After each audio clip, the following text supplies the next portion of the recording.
Hello, this is Photography Gamer, welcome back to the channel. In today's episode I'll be looking at the photo mode in Forza Horizon 5 on the Xbox Series S. Firstly, I'll break down in detail the photo mode and what each function does. Then after this, I'll talk about this episode's special topic, automotive photography, where I'll give you some tips on taking shots of your cars, whether that be stationary or action shots. But first, let's delve into the photo mode in Forza 5. Okay, so to enter the photo mode, you've got two options. Option 1, press the pause button, cycle using the right bumper button to Creative Hub, then scroll down to photo mode. Option 2, which is much easier, you can simply press up on the D-pad at any time and this will take you directly into the photo mode. But be aware, there is a slight delay on that. So if timing is an issue, I'd probably go with the pause option. Once you're in the photo mode, the two analog sticks move the camera angle or the camera position. So this is where you'll set up the initial angle on your shot.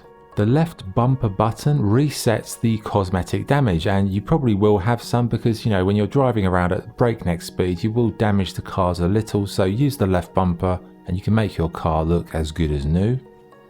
The left triggers and right triggers are craning. Craning is like lifting the camera up or lowering it. It changes the height of the camera. So it's really if you want to change your perspective. If you have the camera very low, it generally creates a bigger sense of scale. So you might want to go right down to the street level. If you want to do like a panoramic wide angle shot using the landscape, crane up to get more of a view of the landscape itself.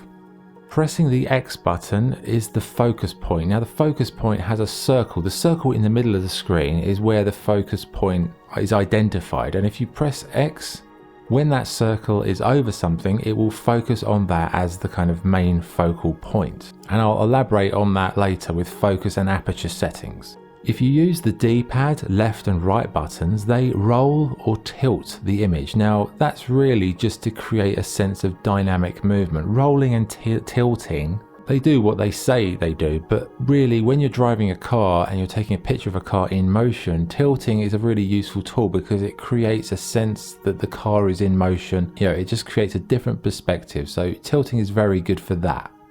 If you press up and down on the D-pad, it will zoom in or zoom out. Now, if you zoom all the way out, be aware there will be like barrel distortion, which means it will look like the picture has a curvature. So the edges of your photo will look a bit skewed.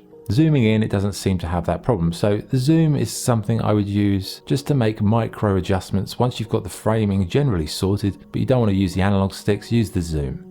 If you press the picture-in-picture button, or the back button, whatever it's called, that hides the user interface. So that's when you want to take a screenshot of your photo. If you press the A button, that actually takes the photo, it processes it, and it saves it within the game. If you press the B button, that will come out and exit the photo mode so you can get back to racing on the streets.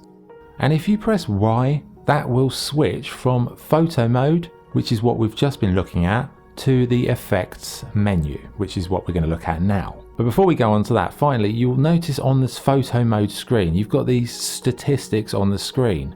Now, I wouldn't worry about these too much. They've got altitude, zoom, pitch, yaw, and roll, but they're really just there for reference. The only one that I think you might need is roll, because that, like if you've tilted the image and then you want to get it back to an even keel, you'll have to look at that and get it back to 0. But other than that, I wouldn't really worry too much about the numbers on there. It's just like a visual thing. Some people might use it, but honestly, I never really paid much attention to it. Okay, now we are in effects mode. So first thing you've got at the top, presets. You can scroll through them with the D-pad. Now presets, they're like filters that are set up with all of the settings below, having slight alterations from one preset to the next. So they think of them like filters that you can then micro adjust within the settings below. There's a nice selection, a nice variety. They won't all suit each shot, so skim through them when you're ready to take a shot and see if one is a good starting point, because it will save you some time perhaps.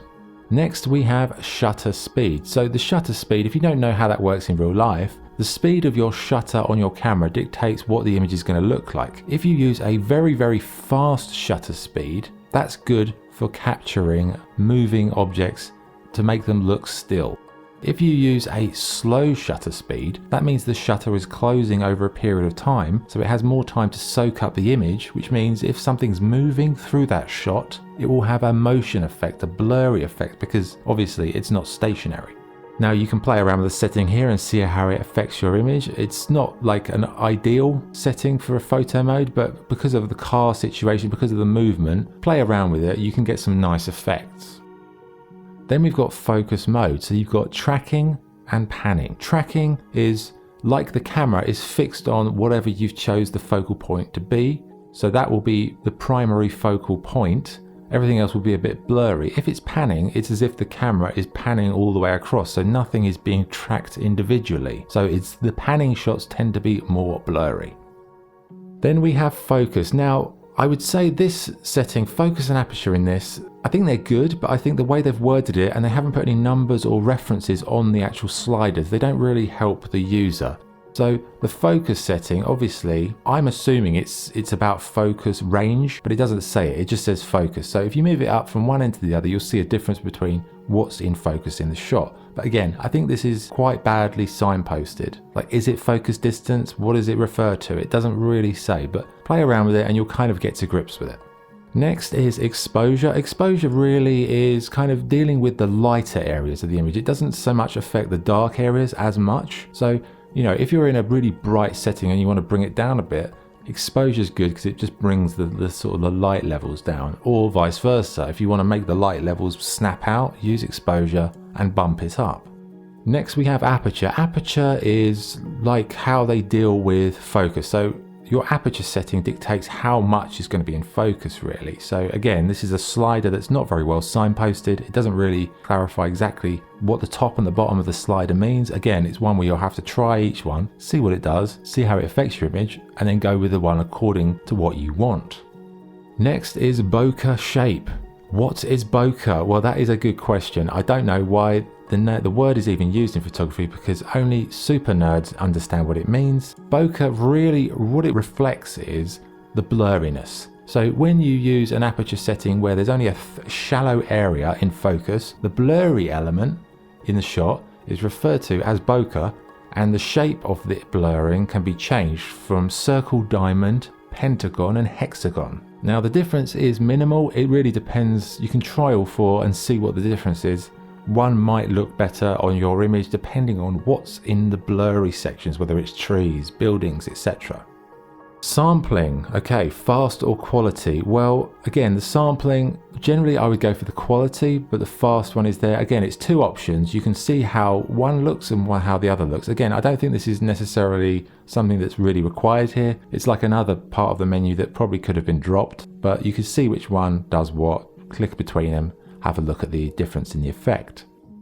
Then we've got contrast. Contrast is good if you want to sort of emphasize things a bit more, make it, you know, the difference between objects more, the contrast between light and dark, the contrast between colors, popping colors out. But be aware, if you go too far with contrast to the high level, it becomes quite ugly. If you go too low, it becomes cloudy and misty. Then we have color. Color, really, that's saturation. Saturation, color. How much color do you want in the image? If you take it to the bottom, you'll go like black and white or mono or whatever you want to call it. You go to the top, it will be ridiculously colorful and way too much. Next is brightness. Brightness affects the whole image, so it brightens everything in the image, not just the light areas or the dark areas. It's you know, it's a basic setting if you just want to make things a little bit brighter, but again, it does have a cloudy effect, so you might have to balance the brightness with contrasted adjustments as well. Then we have sepia. Sepia is a sort of like a sort of tan, yellowy color, orangey color that you would get in old photos. So if you put sepia right to the top, it will create that kind of sepia mono type shot. I mean, I'm not sure it's really useful here because it's a game about cars. If it was like a Wild West game, sepia is very relevant, but you know, it's there. You can try it. I don't think many people will be using that one, to be honest.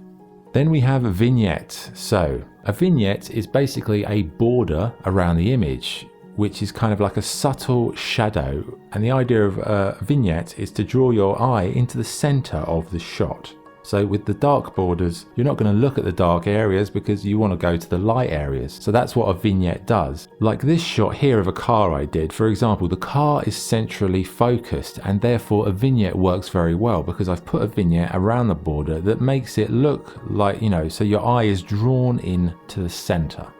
Next, we have temperature. So you've got really warm and cold from one end of the slider to the other. Warm generally suits the daytimes because it's in Mexico as well, because it's all, a nice sort of desert environment. Cold works well at night because it's more blue. So try different settings out with different shots. Okay, next we have car lights, so you can turn them on and off. So the car lights, if you're in the daylight, you don't really want them on. I think they are on by default in the photo mode, so really something you would only want to use in the nighttime shots. Then we have drivers. Now drivers, you can turn your driver on or off, but be aware you can only turn the driver off if your car is stationary, i.e. not moving at all. So if you try and take them out when it's moving, it's not going to work. Then we have crowd. Crowd can be turned on or off. So there isn't many people in the game, I'll be honest, only in the sort of staged areas. So it's not something you'll really have to use or probably want to use because the crowd do give a nice atmosphere to your shots as well. Then we have creatures. Again, there's not many creatures. If you drive around the map, it took me about half an hour to find one to take a picture of for this video. Like that's how few creatures I would say there actually are. But you can turn them off if you want. There's your option. If you press the right bumper button, that changes the vignette style, which we talked about earlier. So as I said, the vignettes are there to emphasize the center of the image and draw your eye into the middle. Now you have a few different options. So there's circular ones, sort of flat ones just around the border, and ones to the sides. So you just choose one that works best with your shot. The X button resets the settings. Now Forza saves your last setting configuration regardless. So you might go into photo mode and think, I don't want that setting for this shot. So within the effects setting, you press X and that will reset it back to kind of the standard setting. If you press the Y button, that will go back to the photo mode or back to the effects mode, depending on which one you want to use and to make your adjustments.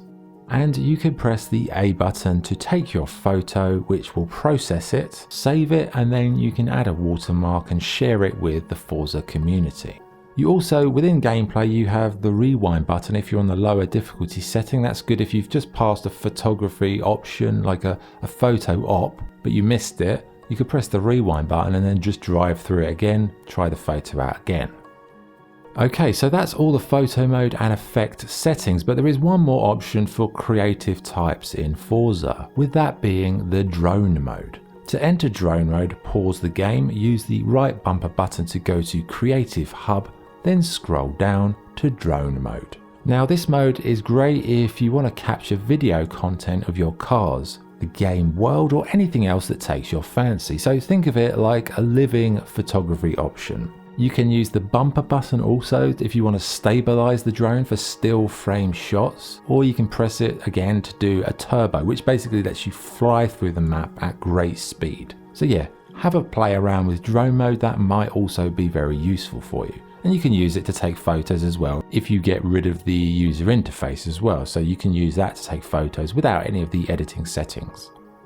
So the verdicts on this photo mode, well, good points. There's a lot of functionality. It's got a very smooth presentation and it saves your settings from previous sessions.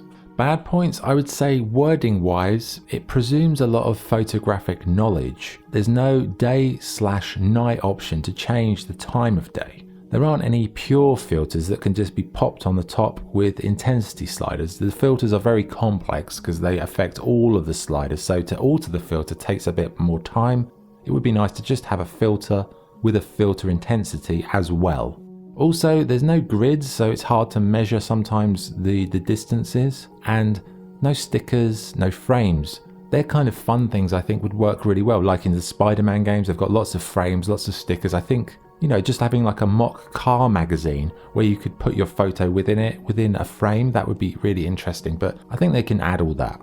So generally, I think it's a good photo mode. I think the only criticisms are it's a little bit too wordy, it's a bit unclear in some regard what things do, what they're actually there for, and they might be better splitting it into basic and advanced settings, like something like Days Gone did, for example, because there are settings in here that even me as a professional photographer for a number of years, I look at and I think this isn't really helpful for me, and I know what I'm doing. So if you're a newbie to photography, you'll probably look at this and like your brain will explode because you think, what the hell does this mean? So it's good. Scoring wise, I would give it a 9 out of 10 for the photo mode. Maybe it's a bit too serious, it needs a bit of fun, like stickers, frames, a bit of a kind of playful nature to it, and some day-night altering would really help, because that would just mean you could take so many more shot possibilities, because otherwise you've got to wait for the time of day to change. But very good photo mode, have a go, see what you can do with it. Okay, now it's time for this episode's special topic, automotive photography. So what is automotive photography?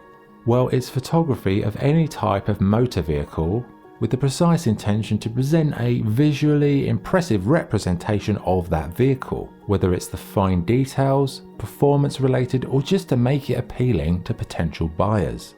So what types of photography fall within this genre? Well, for me, there's two very distinct ones. Firstly, we have the still life. Think of these as showroom photos that capture the vehicle in a stationary position. We've all seen these in car magazines. Nice lighting, the car looks polished, clean, well lit, and in an appealing environment. Quite often these are used in advertising, and they give off the character of the vehicle in terms of its visual appearance. Now these can be under the bonnet shots as well, macro close-up shots of fine details of the vehicle, but they're really there just to showcase the car. The second one is action shots, and they are what you would imagine. They're meant to show off the other side of the vehicle, the performance. And these shots are probably the most important when it comes to Forza 5, as there's nothing quite like burning through the map at top speed and perfectly capturing your beautiful car in motion. So those are the two types that I think are most relevant in Forza 5, but what else should you think about when you're taking your shot?